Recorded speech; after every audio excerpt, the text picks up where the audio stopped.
Hello everybody, my name is Benjamin Bloom. I've just witnessed Fulham 4, Ipswich 1. I get lots of praise for doing nice, balanced and sensible reviews. I'm not going to be sensible tonight. I'm really annoyed because kind of injustice botch 10 minutes into the second half really screwed this game up. There were various idiots on show and I will tell you about all of them. So let me just get this out so I don't sound like a bitter football fan. I understand Fulham are really good. I understand they've got lovely players. I've seen them beat us 3 times, the past 3 times, playing lovely football. And tonight it looked like, okay, they're the classy, slick team. We're the kind of plucky, maybe a bit more aggressive team playing on the break. That's fun though. That's a good way to watch sport. 2 different styles clashing. 11 vs 11. It was really good fun. And then just, oh dear. Anyway, let's go through the first half and get to this sending off. Fulham, Bettinelli in goal. Fredericks, Adoy, Ream, Sessegnon across the back. Norwood, Johansson, Kenny kind of floating around midfield 3, all changing positions. Great players. Ojo forward right, Aite forward left, and Kamara, my new pantomime villain, up front. Actually, he can replace David Nugent as my public enemy number 1. Ipswich, thank goodness, Scoos was back. So Bart, Knudsen left back, Spence, you naughty boy, right back. Chambers centre back, Smith starting for the first time in ages, centre half. Conley and Skews in front of the back 4. Selina left. Waghorn off the front. Ward right midfield. God, he got injured. I forgot all about that. Garner, Chippy Garner up front. And I can go through the first half. It's a litany of Fulham chances up to the goal. Kenny to Ojo, Fredericks overlap, low cross all the way through, no one to put it in. Windy and wet, started kind of drizzly and got worse and worse. So made the game very hard for both teams, especially Ipswich, who were defending most of the time. Slow build-up by Fulham, Johansson, long ranger, comfortably over. Aite goes down the right, similar again, smashes it near post. Spence gets a foot on it, flies over, could have been an own goal. Selina loses a 50-50 on goes. Aite slides in Kamara, low shot, Bart adjusts his feet well in the wet to save it. Fulham are on top, first 15 minutes, free kick for Fulham, second phase, Johansson curls it over. Ojo this time shoots wide, so you can see how it is. It's arm's length stuff though, no glaring misses. What was tending to happen for Fulham though was they were playing into good positions, and then because of the way they play, building it up down the sides and then trying to pass it in, not enough manpower in the middle and to finish their chances off. Norwood free kick, way over. Waghorn overcooks a couple of direct free kicks, and Ipswich get a chance on 27. Silly kind of overplan at the back by Fulham. It rolls across the box. Selina can't quite get there first to put it in. Fulham are less dominating from sort of 25 minutes. Ipswich come in a little bit, and yes, they were massively on top before then. So Ipswich kind of get their first, feel of the ball really. Waghorn receives in the edge of the box, half volleys it over. Waghorn goes chasing through. This time he goes down, nothing given. Looked like he may have gone down easily there because Bettinelli has a yell at him. Aite goes out injured on 34. Who comes in? Cabano comes in, races down the line. Another cross, this one from Kamara. No one in. I guess that's his job to be in there. Cabano, lovely dribble down the left, puts it in the air. This time Kamara can't put it in. So as I say, that pattern for the first half, Fulham on top, going down the sides, getting the crosses in, but no one putting them in. Bart, that one good save with his feet. So yes, they were on top, but Ipswich were playing a good away game, and on 44 minutes, if you have the Waghorn and the free kicks, you have the chance. And yet again, it's Waghorn, really deep free kick. Garner's just got in trouble for having a little push and a pull with Adoy, and the free kick goes in and he puts it in again. And if my maths are correct, that's Garner's 8th goal of the season, Waghorn's 7th assist. A lot of parts of this team are functioning well. That's one of them. The set plays and Garner's ability in the air, really good. If you can add other stuff around that, you've got a good thing going. Cabano cuts in, shoots. So you go in half-time 1-0, and it's the same as Derby away. It's plucky. You've got your goal from a set play, but this is how it all works. It's not always going to be I don't know, 4-3, and both teams really having a, you know, big bash at each other. It's two different styles, but 11 against 11, and Ipswich are on top. They're 1-0 up. Great. Go into the second half. Sessegnon seems to dribble it out. Low cross. Sears kind of stops. Nojo blasts over. Conley takes a yellow. Johansson puts a free kick into the wall. And then we get to 54 minutes. Okay. So I don't want to sound like a ref whining typical brainless football fan. Watch some of my other videos. I'm not a biased guy. I was sat in the Fulham stand. I was in the Riverside stand in Block X, row F, seat 23, and I had a good watch of utterly inept linesman today. I don't know his name. I don't care. I really don't care. I don't want to grace him. If I was that bad at my job, I wouldn't want someone to know my name. Freddie Sears comes out on the break. He's dribbling away. Boubacar Kamara, I mean, his size is irrelevant, but he's a massive, great guy, you know, built like a brick outhouse. And he takes Freddie Sears out with his elbow, with his arm as well, at full pace. A proper technical foul. One of those ones where you kind of think you take a yellow for your team, right in front of this linesman, okay? So, at that point, what should happen? Ipswich are winning 1-0, by the way. It's 1-0 to Ipswich. At that point, what should happen? The linesman should flag and give a foul, and Ipswich move up. Sears has done his job. Kamara's done his job as well. He's taken a tactical foul for his team and stopped a counter-attack. No. So, the linesman doesn't give a foul. He's an idiot. Jordan Spence, I love Jordan Spence, but he lost it. He got this prime animalistic urge. He saw his little teammate get completely wiped out by a much bigger bloke. Do I want to use the word bully? No, that sounds like I'm a whiny football fan, doesn't it? And he loses the plot. So, Spence, I love you, but you're an idiot. That was stupid. You know you're going to get sent off. He completely loses it. We were sat right looking at him. He lost it in his face. He just comes in and completely cleans Kamara out. He's obviously going to get sent off.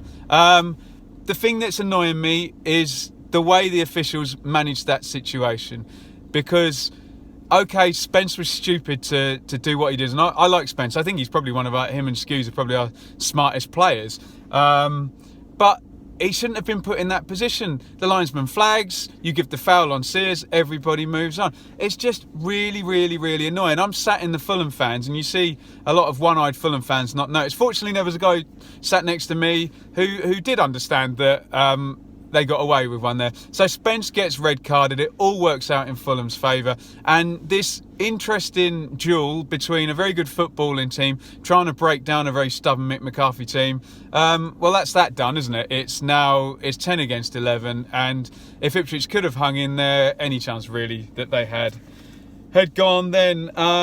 So Selina goes out and Iorfa goes in.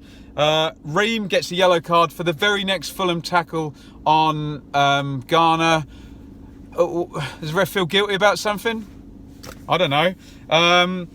Ojo goes out. Piazon goes in. Piazon goes down in the penalty box. Ref books him for diving. Is it?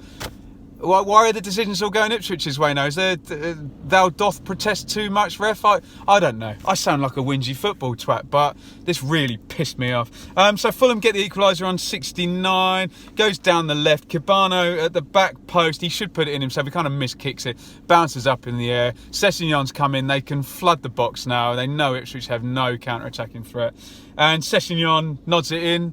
And then immediately 2 minutes later, Fulham take the lead 2-1. Another scruffy one, but Fulham are getting so many numbers forward here. They've committed so many forward. Norwood has his shot blocked, and pantomime villain in the making. Kamara, the guy who barged Sears off the ball to provoke, I don't know, is that the right word?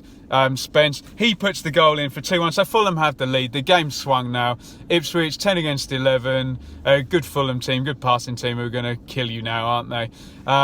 It's game over. It's so frustrating. They've got themselves in such a good position. Another goal, 73 minutes. What have we got? 61, 71, 73. There's basically 4 goals in 6 minutes, I think.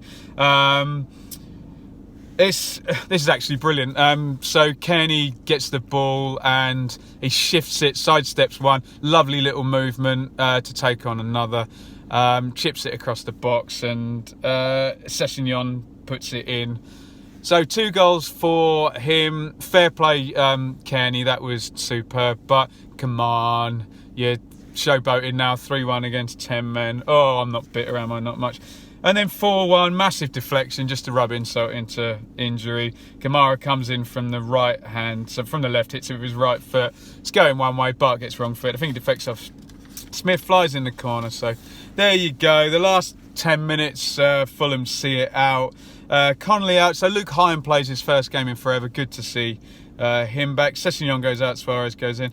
Garner finally gets booked. He was rather annoyed, let's just say, for kicking out.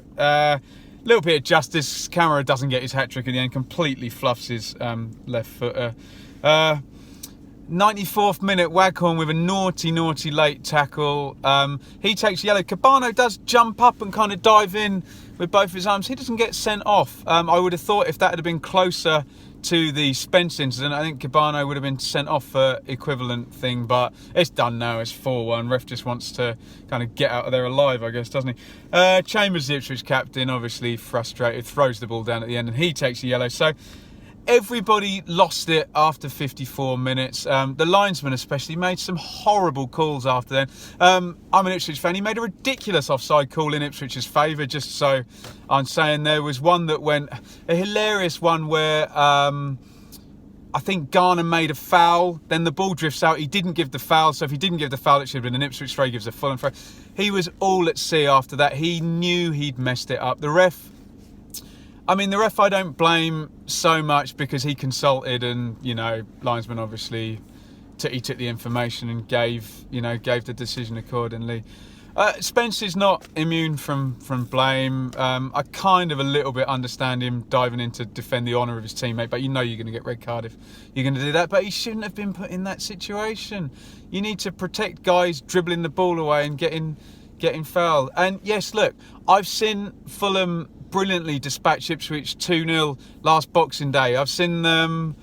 It's 3-1 here. They were great. They're a really good team. They don't need any help. It was an interesting game, and I'm just annoyed that Fulham run out winning like that. I thought, how can Mick beat Jukanovic? And he was on his way to doing it 11 vs 11, and just that big cluster ruined it, really. Ruined it, and you can see I'm in a big grump about it. Fulham, well, if you've watched my vlogs before, you know what I think of their players. Kenny's a great player. Johansson's a great player. Camara's rough and ready. I'll try and avoid his pantomime villain thing. Doesn't look like the finished product. Sessegnon was quieter than I saw him at Portman Road. Fredericks has got great pace. Starman, I don't know. The linesman. For Ipswich, look, don't get all Mick outy on me on this. I don't know what Mick's supposed to do. He's got the 54 minutes and he's got the lead away at Fulham. Spence, I really like. He's a good player, but he's a wally for what he did. And the 10 that stayed out there really fought really well. I thought, nice to see Smith back. Everyone gave it a good go defending against the technically superior team, and they got undone by the 10 against 11 thing. Waghorn's a threat with his free kicks. That's great to have someone in your team like that. Great to see Garner score again. Welcome back, Skews. Let's give it to Smith for getting through the game. I know it's a 4-1, but hey, mitigating circumstances. Sorry, I'm not my usual calm, analytical self, but I'm in a grump, obviously. Let me know what you think in the comments. Please, if you're a Fulham fan, don't just give it the big one in the comments. Please, at least one Fulham fan admit that bit of refereeing and linesmaning was crazy. Hey, you might still have won. I can accept you have better players than us, and I can accept that you play better football. But it was an interesting game, and it really got screwed up by that. Ipswich fans, let me know if you agree. You might completely disagree and think that we collapsed through something other than injustice. But I'm quite sort of proud of the way they went about it today. I thought they could have got an unlikely win or an unlikely draw. I think 11 versus 11, it would have been very different. Let me know if you think I've gone off the deep end in the comments. Give me a like, give me a subscribe, give me abuse on Twitter at Benjamin Bloom. And look forward to a meaningless FA Cup game against Sheffield United on Saturday, where Mick's going to make 15 changes and we'll probably have sold Kiefer Moore by then. Well, hey, I love football. It's great, isn't it? Yeah. Bye.